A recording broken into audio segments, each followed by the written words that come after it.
Thank you for joining us as we look at the Word of God, Matthew chapter 24. Jesus said, "Be on the alert. You don't know which day your Lord is coming. Be sure of this, that if the head of the house had known at what time of the night the thief was coming, he would have been on the alert and would not have allowed his house to be broken into.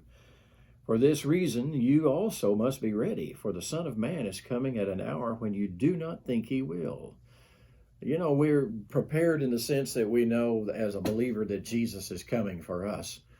And we know that there are lots of indicators that would show how that great tribulation could be put in place just pretty easily at any time. But that doesn't mean that we're necessarily ready, that we're not really faithfully being about the Lord's work. And sometimes a lot of believers get complacent. And so he's really speaking to believers here. And remember, Proverbs 27:1 says, "Don't boast about tomorrow. You don't know what a day will bring." And also remember the parable that he told about the man that had a really good crop. And he said, let's see, I think I'll build bigger barns. He built a bigger barn and stored his crop and kicked back and said, "Take your ease." And Jesus said, "You fool, this day your soul will be required of you." Well, so as a believer who's not ready, what would we be saying about a believer who's really not ready for the rapture? I would say that would be a backslidden believer. That would be a lazy believer.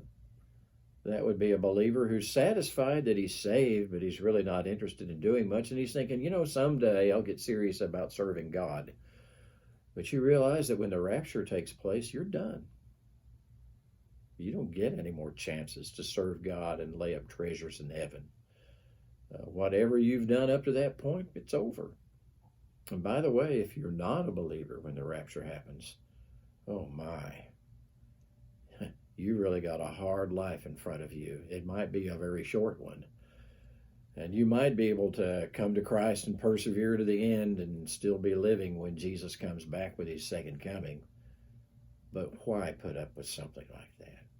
So, believer and non-believer alike, he's coming like a thief in the night.